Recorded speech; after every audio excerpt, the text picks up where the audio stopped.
Sa lahat ng tensyon sa South China Sea, lalo na sa pagitan ng Pilipinas at China, partikular na kaugnay sa kanilang alitan sa West Philippine Sea, ano na ba ang katotohanan ngayon? Inaangkin ng China na ang lugar na ito na nasa loob ng exclusive economic zone ng Pilipinas ay kanila pa rin. Binibigyang katwiran nila ito sa pamamagitan ng pagbanggit sa kanilang tinatawag na 9-dash line. Sa madaling salita, ang 9-dash line ng China ang pinakapundasyon ng kanilang pag-angkin. Ngunit ano nga ba ang 9-dash line? Isang bagay ba ito na dapat malaman at kilalanin ng bawat bansa? Ang 9-dash line ay binubuo ng 9 na linya na makikita sa rehiyon na ito kung gagamit ng mapa na gawa ng China. Sa ibang salita, hindi mo ito makikita sa mga internasyonal na mapa na gawa ng ibang bansa, kundi sa mga ginawa lamang ng China. Orihinal na ang linya na ito ay may 11 dash at tinawag na 11-dash line.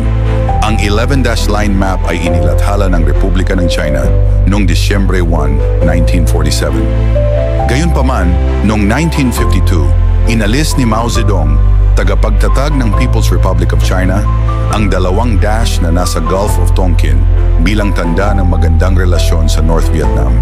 Ibinigay nila sa Vietnam ang teritoryong ito bilang magandang kilos para sa kanilang mga kapwa komunista, kahit na sa simula pa lang ay pagmamay-ari na ito ng Vietnam.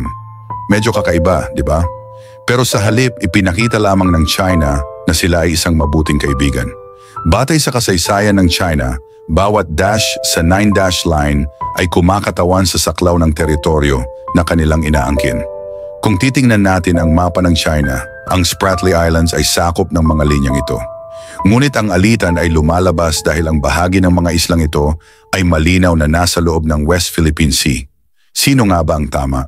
Sino ang tunay na may-ari?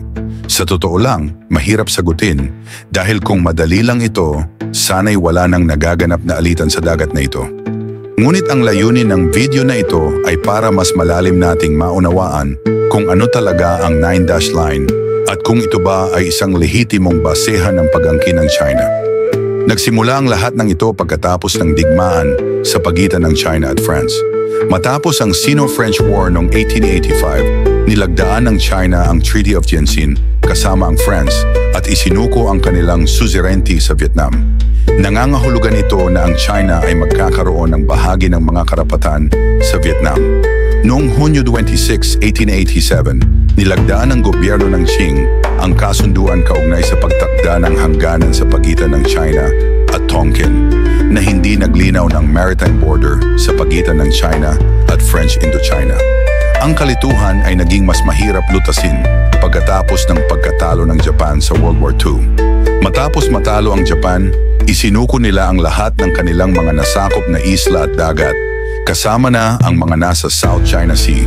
Nangyari ang pagsukong ito sa pamamagitan ng Potsdam Declaration na nag-aata sa Japan na isuko ang lahat ng teritoryong kanilang nasakop. Kasama na rito ang kabuuang pag-atras ng militar ng Japan mula sa teritoryo ng China. Gayunpaman, ang mga tuntunin ay hindi nagbigay ng malinaw na pahayag sa soberanya ng Republika ng China sa mga arkipelago at mga karatig na tubig. Nangangahulugan ito na walang malinaw na pahayag tungkol sa kung ano ang maaaring iangkin ng China. Ngunit noong Nobyembre 1946, ipinadala ng China ang kanilang mga puwersa sa dagat upang angkinin ang Paracel, Pratas at Spratly Islands. Noong sumunod na taon, gumawa sila ng kanilang mapa na mayroong 11-dash line na nagsasaad na lahat ng mga isla at dagat na nasa loob ng mga linyang ito ay kanilang teritoryo mula noon. Ngayon, ano nga ba ang mali sa ginawa ng China?